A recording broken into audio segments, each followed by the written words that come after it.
Welcome back for another video. In this video we'll be running through the team for Gameweek 13. We're out of the woods, no more blank game weeks until after the World Cup, and there's 4 game weeks to go.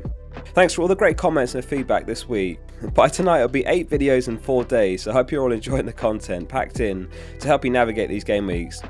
If you are, then remember to hit like before we jump in and subscribe for more to come. If you missed the Gameweek 13 Who to Buy video or the wildcard draft, both videos will be on screen at the end.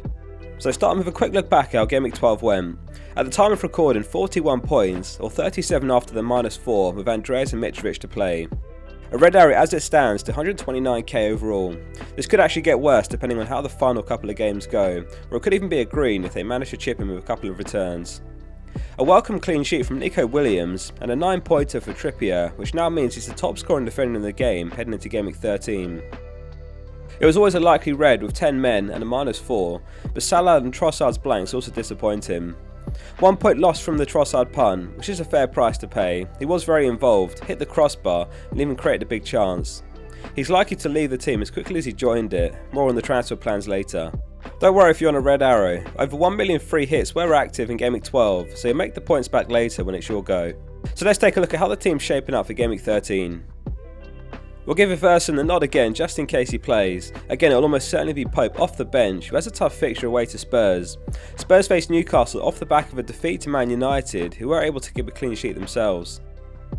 The back three is Trippier, Cancelo and Dyer. Trippier is now averaging 5.8 points per match this season, only Cancelo faring higher.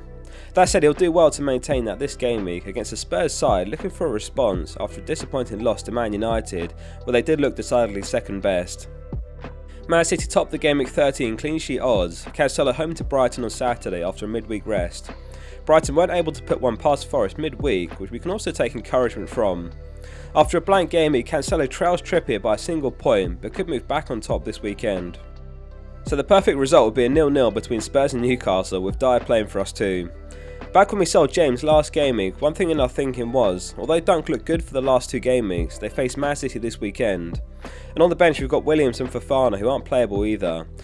So if Dyer can keep his 5th clean sheet of the season, or 2nd in the last 3, it will be a successful transfer. Certainly the intention is to play him versus Bournemouth in Gameweek 14 too. The midfield is Salah, Zaha, Trossard and Martinelli. A disappointing Gameweek 12 from Salah, who started the match playing wide again, playing like a right mid at times, and Klopp remarked post-match that he has some defensive duties in this formation, which is a bit different to the norm. Not encouraging to hear.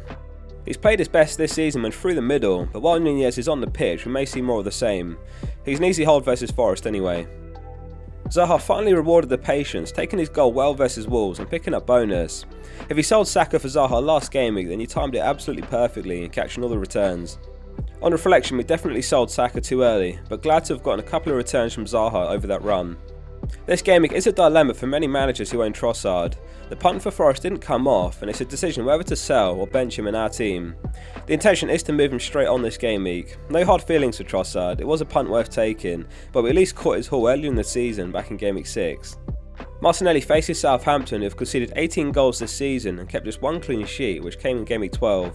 Arsenal's final 4 fixtures are really good, and a double up with 2 from Martinelli, Saka and Jesus could pay dividends. The front 3 is Haaland, Mitrovic and Tony. Haaland gets the armband for captaincy. We talked in yesterday's video about the fact that City have had a midweek off, while all other teams have played. Even Arsenal with a Europa League fixture against PSV, which is what caused the postponement for City and Arsenal. Had Salah impressed versus West Ham, it would have been a really interesting decision for captaincy this week, but it's hard to ignore Haaland. Despite Bowen missing a penalty, Tony was actually Gameweek 12's biggest XG underperformer. He finished with -1 BPS after taking 4 shots, having 2 big chances which he didn't convert, 0.81 XG. The positive news is he continues to get into good areas, and let's hope he can bury the next chance against Martinez this weekend. On the bench it's Pope, Andreas, Nico and Fofana. There's bigger priorities in the team, so Fofana will likely survive for a few more game weeks. In hindsight, selling him for Dunk from -8 last game week would have netted 4 points, but that is hindsight, and personally I avoid hits for low ceiling players. Dunk may still join the team in Gameweek 15 when Brighton finish against Wolves and then Villa before the break. So Trossard was always a 1 week punt, and his time is up already. It's a very close one between Saka and Foden this game week. Both have their merits and doing exceptionally well as the first and second top scoring midfielders this season. After some consideration, the plan is to sell Trossard for Foden. It's 3 home games and 4 for City, and we talked earlier about City's midweek rest, slightly more recovery period. The triple up on Man City feels very sensible for this last stretch of 4 game weeks. 6 goals and 4 assists for Foden already this season. He's got 25 game weeks to score 4 goals, which should put him at 10 goals total.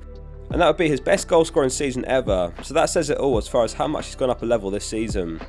So that wraps up the team selection video for Gameweek 13. Hit like if you are enjoying the content and subscribe so you don't miss out on more to come before the deadline. Let me know how your Gameweek 12 went and what your plans are for 13. See you soon for the next one.